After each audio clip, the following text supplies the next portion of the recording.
Hello everyone, once again आपका स्वागत है यू बॉर्न एकेडमी में। जैसा कि हम पहले बता चुके हैं कि हम इस चैनल में कक्षा 6 से कक्षा 10 तक की साइंस को पूरी तरह डिकोड करेंगे। क्लास 10th के अंतर्गत साइंस का 6th चैप्टर चल रहा है जिसका नाम है लाइफ प्रोसेस, जय प्रक्रम। आज के इस वीडियो में हम एनसीईआरटी एक्सरसाइज को सॉल्व करेंगे। जिसने अभी तक हमारे चैनल को सब्सक्राइब नहीं किया वो सब्सक्राइब कर लें ताकि आपको पूरे वीडियो मिलते रहें। चलिए शुरू करते हैं। Life process part 16 NCERT exercise. Question number first, the kidneys in human beings are a part of the system for. मनुष्य में जो किडनी है, वृक्क है, एक तंत्र का भाग है जो संबंधित है। यानी ह्यूमन बींग्स में किडनी किस सिस्टम का पार्ट है? पहला न्यूट्रिशन, दूसरा रेस्पिरेशन, तीसरा एक्सक्रीशन, चौथा ट्रांसपोर्टेशन। तो इसका करेक्ट ऑप्शन क्या होगा? किडनी एक्सक्रीशन, यानी जो उत्सर्जन तंत्र है हमारा, उत्सर्जन तंत्र का भाग है। The xylem in plants are responsible for. Xylem किसके लिए रिस्पॉन्सिबल है? पहला ऑप्शन ट्रांसपोर्ट ऑफ वाटर, तो यही इसका करेक्ट ऑप्शन है। ठीक है, जाइलम जो होता है प्लांट्स में वो वाटर और मिनरल्स को ट्रांसपोर्ट करता है। Question number 3, the autotrophic mode of nutrition require, यानी स्वपोषी पोषण के लिए क्या क्या आवश्यक है? पहला कार्बन डाइऑक्साइड एंड वाटर, दूसरा क्लोरोफिल, तीसरा सनलाइट। ठीक है, और चौथा ऑप्शन है ऑल ऑफ दी एबव।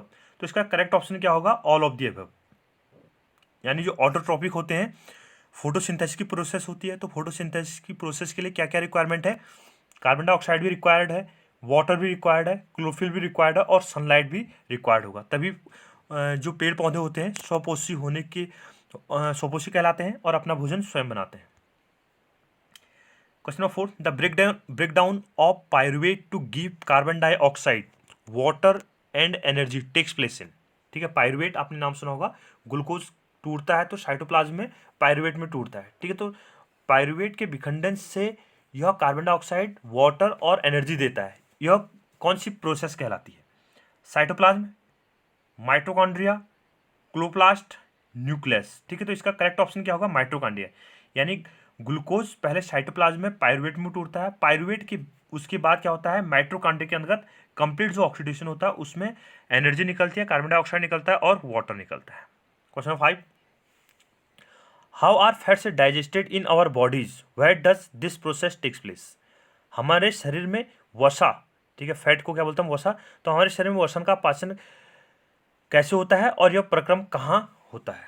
ठीक, तो आंसर देखिएगा, fats are present in the form of large globules in the small intestine. जो फैट्स का डाइजेशन होता है वो हमारी छोटी आंत में, क्षुद्रांत बोलते हैं जिसको हम, तो स्मॉल इंटेस्टाइन में बड़े ग्लोब्यूल्स में टूट जाता है। यानी फैट बड़े मॉलिक्यूल होंगे, छोटे जो ग्लोब्यूल्स होंगे, ठीक है, स्मॉल इंटेस्टाइन के अंतर्गत ये टूट जाता है। The small intestine gets the secretion in the form bile juice and pancreatic juice respectively form the liver and the pancreas. अब देखो, जो हमारी स्मॉल इंटेस्टाइन है, जो हमारी क्या छोटी आंत है, क्षुद्रांत है, उस क्षुद्रांत में से कुछ एंजाइम्स सिक्रेट होते हैं। ठीक है, तो पहला क्या होगा? बाइल जूस, वो किससे निकलेगा? लीवर से।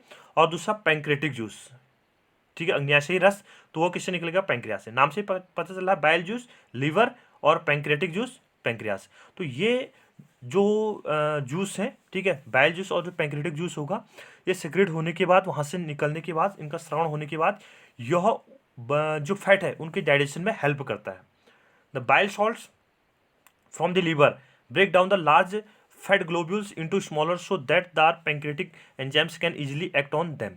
अब जो फैट के मॉलिक्यूल्स हैं, फैट के मॉलिक्यूल क्या होंगे? शुरू में बड़े पार्टिकल्स होंगे, तो उसके जो लार्ज पार्टिकल्स हैं, ठीक है, लार्ज फैट ग्लोब्यूल्स जो उनके बड़े पार्टिकल्स होंगे, into smaller so that the pancreatic enzymes can easily act on them. जो बाइल जूस है वो फैट्स के बड़े मॉलिक्यूल्स को छोटे मॉलिक्यूल में तोड़ देता है और उसके बाद पैंक्रेटिक एंजाइम जो निकला हुआ है, पैंक्रेटिक जूस, वो पैंक्रेटिक जूस उस मॉलिक्यूल्स पर, यानी फैट के जो छोटे मॉलिक्यूल्स होंगे उस पर आसानी से क्रिया कर सकता है, यानी उनको तोड़ सकता है। This is referred to as emulsification of fats. इसे क्या बोलते हैं हम? वर्षा का इमल्सीकरण बोलते हैं इसको। It takes place in the small intestine, और यह कहाँ पर प्रक्रिया पूरी की जाती है? छोटी आंत में। What is the role of saliva in the digestion of food. ठीक है, भोजन के पाचन में जो सलाइवा है उसकी क्या इंपॉर्टेंस है, भूमिका है, उसके बारे में पूछ रहा है। Saliva is secreted by the salivary glands. ठीक है, जो सलाइवा है वो कहाँ से निकलता है? जो हमारी सलिवरी ग्लैंड्स हैं, ठीक है, उनसे इसको सेक्रेट किया जाता है, बाहर निकाला जाता है। लोकेटेड अंडर द टंग, जो क्या होता है? जो हमारी जीभ है, जीभ के नीचे, हमारी जीभ के नीचे सलिवरी ग्लैंड्स हैं, उनसे सलाइवा सिक्रेट होता है। It moisten the food for easy swallowing. ठीक है, यह क्या करता है, जो हमारा भोजन है उसको क्या करता है, मॉइस्ट कर देता है। उसमें क्या होता है, लार को मिलाता है तो मॉइस्ट कर देगा और उसको हम आसानी से निगल सकते हैं। It contains a digestive enzyme called salivary amylase. ठीक है, इसके अंतर्गत क्या होता है, एक डाइजेस्टिव एंजाइम है, पाचक एंजाइम है, जिसका नाम क्या है, सेलेब्री अमाइलेज है। Which breaks starch into sugar, जो क्या करता है, स्टार्च को शुगर में तोड़ देता है। स्टार्च क्या होगा, बड़ा मॉलिक्यूल्स होगा, कार्बोहाइड्रेट का बड़ा मॉलिक्यूल है, और उसको छोटे मॉलिक्यूल में यानी शुगर में ब्रेक डाउन कर देगा। तो ये क्या होगा, सलाइवा का यहाँ पर एक्शन किया जाता है। Question number 7, what are the necessary condition for autotrophic nutrition and what are its byproduct। ठीक है, जो क्या है, स्वपोषी पोषण है, उसके लिए क्या क्या आवश्यक कंडीशंस हैं, परिस्थितियां हैं, और उनके क्या क्या उपोत्पाद बनते हैं, यानी बाय प्रोडक्ट, यानी जो मेन प्रोडक्ट है उसके अलावा क्या क्या प्रोडक्ट बनते हैं। Autotrophic nutrition takes place through the process of photosynthesis, यानी जो स्वपोषी पोषण है, ठीक है, न्यूट्रिशन है, यह किसके, फोटोसिंथेसिस के द्वारा कंप्लीट किया जाता है। Carbon dioxide, water, chlorophyll, pigment and sunlight are the necessary condition for required for autotrophic nutrition, यानी जो स्वपोषी भोजन है, यानी जो स्वपोषण है, उस स्वपोषण के लिए कार्बन डाइऑक्साइड, वाटर, क्लोरोफिल और सनलाइट की जरूरत पड़ती है। ठीक है, चार चीजें रिक्वायर्ड होंगी ऑटोट्रोपिक न्यूट्रिशन के लिए। Carbohydrate, food and oxygen are the byproduct for photosynthesis, जो फोटोसिंथेसिस होगी उसमें एक तो कार्बोहाइड्रेट बनेगा, उसके अलावा ऑक्सीजन निकलेगी, और कुछ क्या होंगे इसके प्रोडक्ट है। ठीक है, तो हमारे पास क्या रिएक्शन दिखेगा, 6CO2 plus 6H2O in presence of sunlight, sunlight की उपस्थिति में, एरो के ऊपर सनलाइट आएगा और नीचे क्लोरोफिल। ठीक, क्लोरोफिल की उपस्थिति में होता है ना। ठीक, क्लोरोफिल और सनलाइट की जरूरत पड़ेगी, तो हमारे पास क्या बनेगा, भोजन बनेगा, C6H12O6 ग्लूकोज, और ऑक्सीजन क्या होगी यहाँ पर रिलीज की जाएगी। Question number 8, what are the difference between aerobic and anaerobic respiration. ठीक है, गैसों, वायवी और अवायवी श्वसन में क्या अंतर है। ठीक है, गैसों में देखा होगा आपने। ठीक है, दो तरह का श्वसन होता है, एक वायवी श्वसन है और दूसरा अवायवी श्वसन है। Name some organism that uses the anaerobic mode of respiration, आपको कुछ जीवों के नाम बताने हैं जिनमें अवायवी यानी एनिओर्बिक रेस्पिरेशन को फॉलो किया जाता है। तो एओर्बिक रेस्पिरेशन और एनिओर्बिक रेस्पिरेशन में हम अंतर देखते हैं। It occurs in the presence of oxygen, यानी जो एओर्बिक रेस्पिरेशन है वो ऑक्सीजन की उपस्थिति में होता है, जबकि जो एनिओर्बिक रेस्पिरेशन होगा it occurs in the absence of oxygen, यह ऑक्सीजन की अनुपस्थिति में होता है। Aerobic respiration it involves the exchange of gases between the organism and outside environment. ठीक है, यहाँ पर क्या होता है, जो गैसें होते हैं उनका आदान प्रदान किया जाता है जीव के शरीर से बाहरी वातावरण के साथ, जबकि जो एनिओर्बिक है, exchange of gases is absent, यहाँ पर कोई भी गैसों का आदान प्रदान नहीं किया जाता। It occurs in cytoplasm and mitochondria, यह कुछ साइटोप्लाज्म, ठीक है, जीवद्रव्य जिसे बोलता हम, तो और माइटोकॉन्ड्रिया के अंतर्गत पाया जाता है, जबकि जो एनिओर्बिक रेस्पिरेशन है it occurs only in the cytoplasm, यह क्या होगा, केवल साइटोप्लाज्म में पाया जाता है। It always release carbon dioxide and water, यानी एयरबिक रेस्पिरेशन होगा तो उसमें हमेशा प्रोडक्ट क्या बनेंगे, कार्बन डाइऑक्साइड, वाटर और एनर्जी रिलीज की जाती है, जबकि एनिओर्बिक रेस्पिरेशन में क्या होता है, एंड प्रोडक्ट वेरी, यहाँ पर जो एंड प्रोडक्ट होंगे वो क्या होंगे, अलग अलग बन सकते हैं। ठीक, कंडीशन के हिसाब से यहाँ पर एंड प्रोडक्ट फॉर्म किए जाते हैं। एओर्बिक रेस्पिरेशन में 36 ATP के मॉलिक्यूल बनते हैं। ठीक है, जबकि जो एनिओर्बिक रेस्पिरेशन होगा उसमें केवल कितने, 2 ATP मॉलिक्यूल्स फॉर्म किए जाते हैं। ATP का फुल फॉर्म क्या होता है, एडेनोसिन ट्राइफॉस्फेट। अब जो हमारे पास एनिओर्बिक रेस्पिरेशन है उसमें कुछ जीवों के नाम लिख रहे हैं जो उनमें पाया जाता है, तो सम पैरासिटिक वॉर्म्स, ठीक है, कुछ क्या होंगे, पैरासिटिक परजीवी वॉर्म्स हैं जिसके अंदर क्या होगा, एनिओर्बिक रेस्पिरेशन पाया जाता है। उसके अलावा एनिमल्स, मसल्स, यानी जो मांसपेशियां होती हैं, आपको याद होगा पायरुवेट टूटता है एनिओर्बिक रेस्पिरेशन में, ठीक है, जिसमें क्या बनता है, लैक्टिक एसिड बनता है, ठीक है, जो क्रैम्प का कारण बनता है। तो एनिमल मसल्स यानी जो मांसपेशियां होती हैं उनमें बनता है, और सम माइक्रो ऑर्गेनिज्म में सच एज ईस्ट, कुछ माइक्रो ऑर्गेनिज्म में सूक्ष्म जीव हैं जैसे कि ईस्ट, उसमें भी एनिओर्बिक मोड ऑफ रेस्पिरेशन पाया जाता है। Question number 9, how are the alveoli designed to maximise the exchange of gases, यानी गैसों के अधिकतम विनिमय के लिए कूपिकाएं किस प्रकार अभिकल्पित होती है। आंसर देखिएगा, the alveoli are the small balloon like structures present in the lungs. Alveoli क्या होती हैं, ठीक है, कूपिकाएं बोलते हैं हम, तो कूपिकाएं क्या हैं, जो लंग्स हैं, फुफ्फुस है, फेफड़े हैं, तो लंग्स के अंतर्गत गुब्बारे की जैसी संरचना पाई जाती है। The wall of the alveoli consist of extensive network of blood vessels, यानी जो कुपिकाएं हैं उनकी जो ब्लड उनकी जो वॉल्स हैं, ठीक है, वो क्या होंगी, बहुत सारी ब्लड वेसल्स यानी रक्त वाहिकाओं से बनी हुई रहती हैं। यानी जो कुपिकाएं हैं उन कुपिकाओं की जो बाहर क्या होगा, पूरा नेटवर्क जैसा, यानी जो रक्त वाहिकाएं हैं उन रक्त वाहिकाओं की, रुधिर वाहिकाओं के नेटवर्क जैसा बिछा हुआ रहेगा, पूरा जाल जैसा बिछा हुआ रहेगा। Each lungs contains 300 to 350 million alveoli, तो प्रत्येक जो लंग्स हैं, फेफड़े हैं, फुफ्फुस हैं, उसके अंदर 3 से 350 मिलियन अल्वियोली कुपिकाएं उपस्थित होती हैं, making it a total approximately 700 millions in both the lungs. जो क्या होते हैं, दोनों लंग्सों को मिला के, दोनों फेफड़ों को अगर हम मिला दें, दोनों फुफ्फुस को अगर हम मिला दें, तो इनकी संख्या कितनी हो जाती है, लगभग 700 मिलियन के आसपास होती है। The alveolar surface when spread out covers about 80 square metre area. अगर हम अपनी कुपिकाओं को वहाँ से निकाल दें, अगर हमारे लंग्स जो है, लंग्स में से अगर हम अपनी कुपिकाओं को निकाल दें और उसको कहीं एक ग्राउंड में फैला दें, तो 80 स्क्वायर मीटर एरिया को कवर कर लेगा। ठीक है, बहुत बड़ा एरिया है, ठीक है, 80 स्क्वायर मीटर बहुत ज़्यादा एरिया होता है। ठीक है, तो इतने ज़्यादा जो कवर होगा, एरिया होगा, उसको पूरा ढक लेगा, कवर कर लेगा। This large surface area makes the gases exchange more efficient. यह लार्ज सरफेस जो होता है, बहुत ज़्यादा जो एरिया होगा, जितना एरिया जो कवर करेगा 80 स्क्वायर मीटर, वो सफिशियंट होता है गैसों के आदान प्रदान के लिए।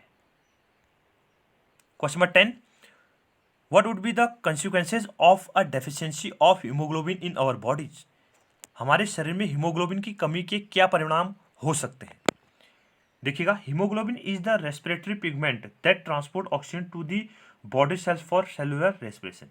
यानी जो कोशिकीय श्वसन होता है, कोशिकीय श्वसन में जो ऑक्सीजन है उसका ट्रांसपोर्ट किसके द्वारा, हीमोग्लोबिन के द्वारा किया जाता है। यानी ऑक्सीजन सेलुलर, कोशिका में क्या होता है, श्वसन होता है, ठीक है, कोशिकीय श्वसन होता है, तो कोशिकीय श्वसन में जो ऑक्सीजन गैस है, उस ऑक्सीजन गैस का ट्रांसपोर्टेशन हीमोग्लोबिन नामक वर्णक पिगमेंट से किया जाता है। Therefore, deficiency of hemoglobin in blood can affect the oxygen supply carrying capacity of blood। अगर हमारे शरीर में हीमोग्लोबिन की कमी हो गई, तो ऑक्सीजन को विभिन्न कोशिकाओं तक पहुंचाने की जो कैपेसिटी होगी ब्लड की, वो कम हो जाएगी। This can lead to deficiency of oxygen in the blood cells. इससे क्या होगा, जो प्रत्येक कोशिका है, उस प्रत्येक कोशिका को ऑक्सीजन पर्याप्त मात्रा में नहीं मिल पाएगी। It can also lead to a disease called anaemia, जिससे क्या हो सकता है, एक बीमारी हो सकती है जिसे क्या बोलता हूँ, एनीमिया। ठीक है, तो खून की कमी से एनीमिया रोग होता है ना, तो हीमोग्लोबिन अगर सफिशिएंट मात्रा में ब्लड में नहीं होगा, तो एक डिजीज होगी जिसे क्या बोलते हैं, एनीमिया, और ऑक्सीजन भी प्रत्येक कोशिका तक नहीं पहुंच पाएगी। Question number 11, describe double circulation in human beings, why is it necessary. मनुष्य में दोहरा परिसंचरण तंत्र की व्याख्या करनी है आपको, और यह क्यों आवश्यक है, ह्यूमन बींग्स के लिए यह क्यों आवश्यक है, इसके बारे में जानकारी देनी है।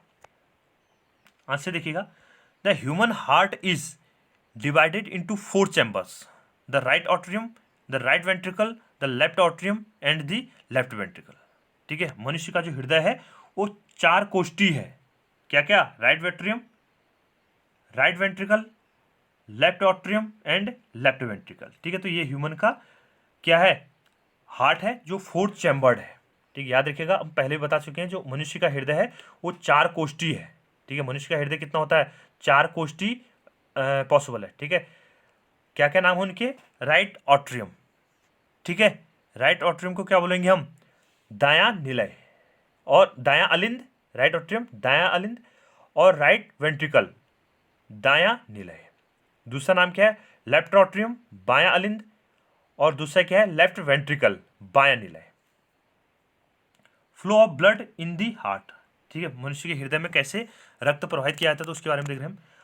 The heart has superior and inferior vena cava which carries the deoxygenated blood from the upper and lower region of the body respectively and supplies this deoxygenated blood to the right atrium of the heart। ठीक है, the heart has superior and inferior vena cava. जो हमारा heart है वो 2 है, एक उसमें क्या हुआ, उच्च और एक निम्न। ठीक है, सुपीरियर और इंफीरियर 2 भागों में वेना कैवा में डिवाइड हुआ है।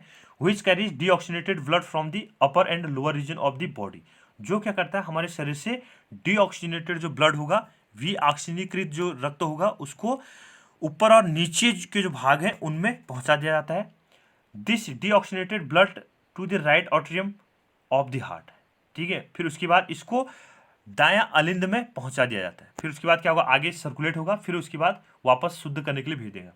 Flow of blood in the human heart, human heart में कैसे ब्लड फ्लो किया जाता है तो उसके बारे में देख रहे हैं। The right atrium then contract and passes the deoxygenated blood to the right ventricle through an auriculoventricular aperture।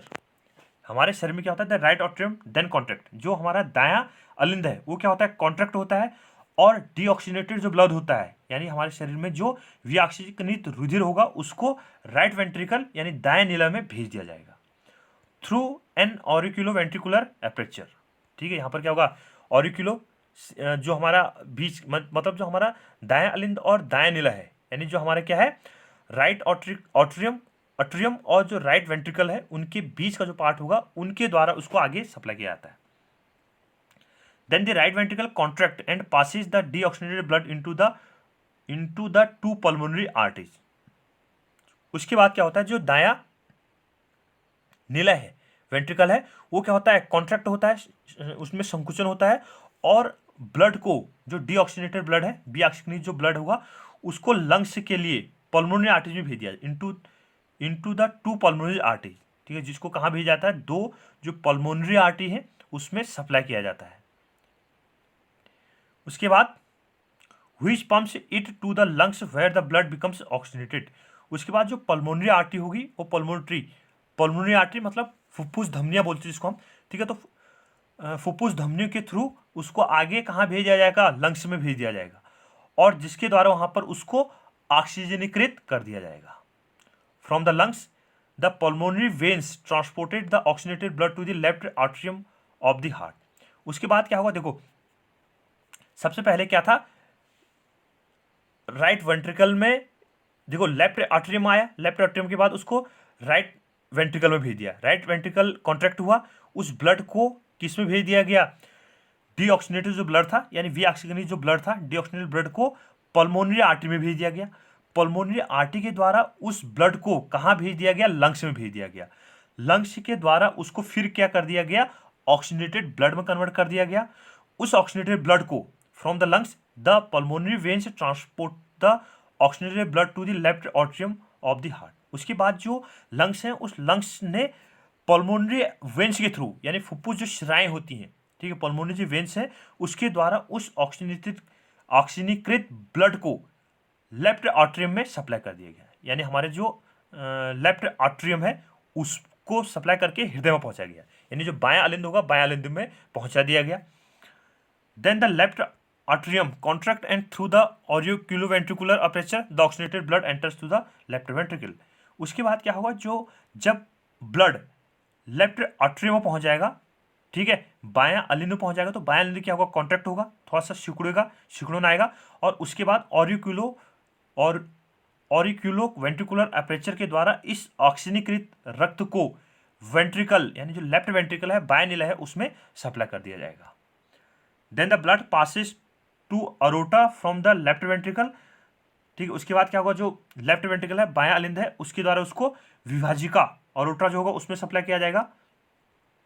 The aorta gives rise to many arteries and distributed to the oxygenated blood to all the region of the body. उसके बाद क्या होगा, जो हमारी क्या है division वाला part है, ठीक है, जो हमारे क्या विभाजिका है उस विभाजिका द्वारा वहां पर क्या होंगे, बहुत सारी ब्लड कैपिलरीज होंगी, ठीक है, ब्लड कैपिलरीज शरीर के विभिन्न कोशिकाओं तक उस ब्लड को पहुंचा देते हैं। इंपॉर्टेंस ऑफ डबल सर्कुलेशन, ठीक है, डबल सर्कुलेशन का क्या इंपॉर्टेंस है हमारे लिए उसको देखते हैं हम। The separation of oxygenated and deoxygenated blood allows a more efficient supply of oxygen to the body cells, यानी हमारे शरीर में जो ऑक्सीजनीकृत और जो विऑक्सीनीकृत रक्त है उसको सेपरेट इसलिए किया जाता है क्योंकि इससे हमारे शरीर की इफिशियंसी बढ़ जाती है, ठीक है, और हमारी कोशिकाओं को आसानी से ऑक्सीजनीकृत रक्त पहुंच पाएगा। This efficient system of oxygen supply is very useful in warm blooded animals such as human beings, ठीक है। यह क्या होगा, हमारे ह्यूमन बींग्स और जो अन्य वार्म ब्लडेड एनिमल्स हैं उनके शरीर में यह बहुत फायदेमंद है क्योंकि उन्हें एक्टिविटी करने के लिए रक्त की ऑक्सीजन की पर्याप्त मात्रा चाहिए होती है। As we know, warm blooded animals such as birds and mammals maintain a constant body temperature by cooling themselves when they are in hotter environment and by warming their bodies when they are in cooler environment।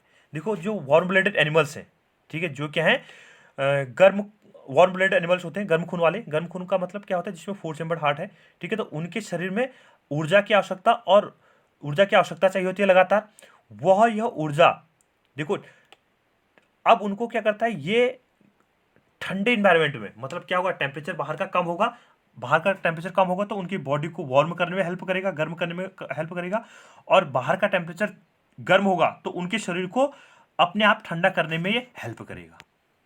Hence these animals require more oxygen for more cellular respiration. इनलिए ये जो जीव होते हैं, warm blood जो animal होते हैं, उनके कोशिकीय श्वसन के लिए ज़्यादा मात्रा में ऑक्सीजन की जरूरत होती है, so that they can produce more energy to maintain their body temperature. इसलिए क्या करते हैं, ये बहुत ज़्यादा मात्रा में ऊर्जा उत्पन्न करते हैं जिससे कि इनके बॉडी का तापमान नियत रह सके।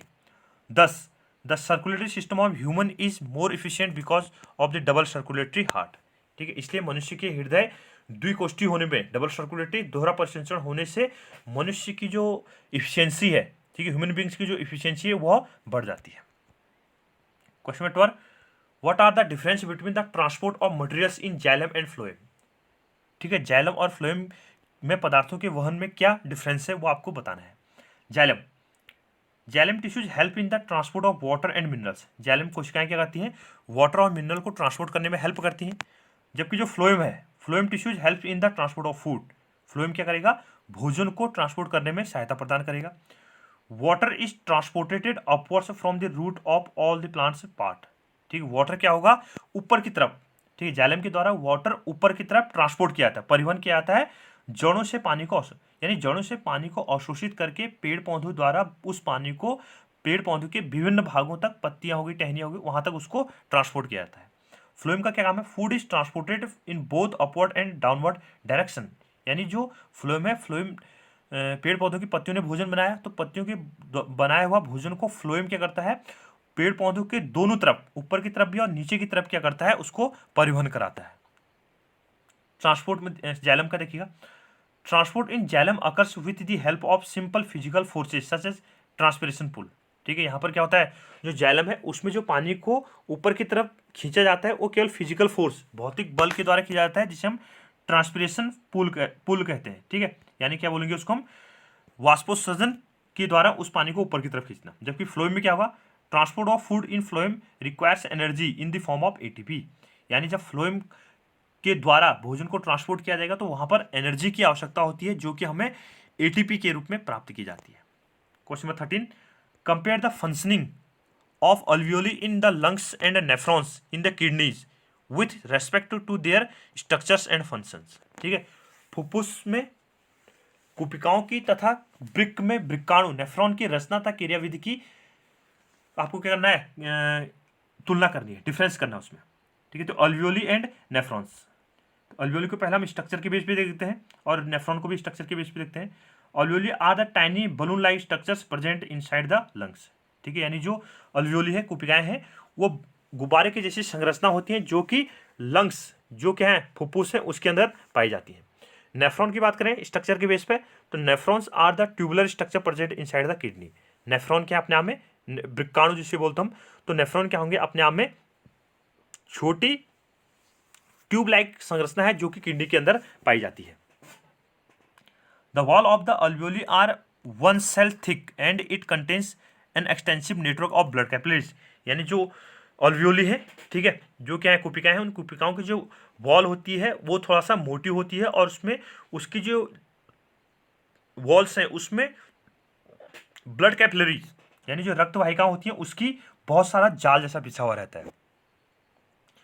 Nephrons are made of glomerulus Bowman capsules and a long renal tube. यानी जो नेफ्रॉन हो, नेफ्रॉन 3 चीजों से मिलकर बना हुआ है। एक क्या होगा, उसमें ग्लोमेरुलस है, बोमेन कैप्सूल है और एक लॉन्ग रीनियल ट्यूब है। It also contain a cluster of thin walled capillary. इसमें भी क्या होता है, जैसे कुपिकाओं में नेटवर्क, कैपिलरीज का नेटवर्क जैसा बना रहता है, केशिकाओं का नेटवर्क जैसा बिछा रहता है, वैसे ही जो नेफ्रॉन हो, नेफ्रॉन में भी क्या होगा, जो कैपिलरीज होंगी उनका जाल जैसा बिछा हुआ रहेगा। अगर हम फंक्शन के बेस पे डिफरेंशिएट करें, the exchange of oxygen and carbon dioxide takes place between the blood of the capillaries that surround the alveoli and the gases present in the alveoli. यानी जो हमारे पास क्या कुपिकाएं हैं उसमें गैसों का आदान प्रदान किया जाता है। कुपिकाएं में क्या होता है, गैसों का आदान प्रदान किया जाता है, ठीक है। यानी कार्बन डाइऑक्साइड को कुपिकाओं के द्वारा बाहर, शरीर से बाहर निकाल दिया जाएगा, कोशिकाओं से बाहर निकाल दिया जाएगा, और जो ऑक्सीजन होगी उस ऑक्सीजन को वहां पर इनटेक किया जाएगा, ठीक है। श्वसन में हेल्प करेंगे। श्वसन के दौरान जो ऑक्सीजन आई है उसको शरीर की विभिन्न कोशिकाओं तक पहुंचाना, और विभिन्न कोशिकाओं द्वारा कार्बन डाइऑक्साइड जो बाहर निकाली गई है उसको शरीर से बाहर निकालना। तो ये किसका कार्य है, अल्वियोली कुपिकाओं का कार्य। जबकि नेफ्रॉन का कार्य क्या है, the blood enters the kidneys through the renal artery which branches into many capillaries in the glomerulus.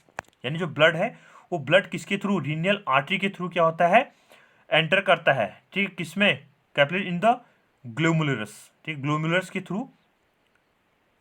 The blood enters the kidney through the renal artery which branches into the many capillaries in the glomerulus, ठीक है।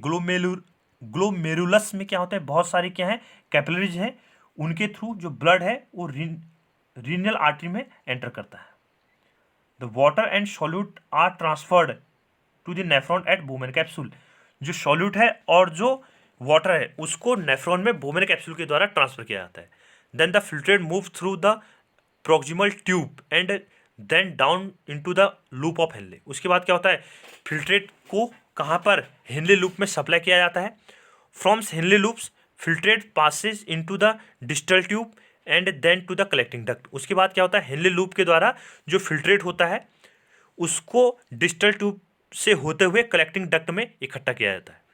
The collecting duct collects the urine from many nephrons passes it to the ureter, ठीक। उसके बाद क्या होगा, जो collecting duct होगा वो क्या करेगा, यूरिन को कलेक्ट करेगा और बाद में उसको पासेज यूरेटर के थ्रू उस यूरिनरी ब्लैडर में उसको कलेक्ट किया जाएगा।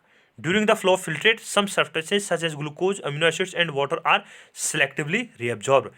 अब जब ये क्या होगा, यूरेटर के द्वारा यहाँ पर पास किया जाएगा तो उसमें से कुछ मात्रा में ग्लूकोज हो गया, अमीनो एसिड्स हो गया और वाटर को दोबारा अवशोषित कर दिया जाता है। यहाँ पर यह चैप्टर कंप्लीट होता है। Thank you. वीडियो को लाइक कीजिए, शेयर कीजिए और चैनल को सब्सक्राइब कीजिए।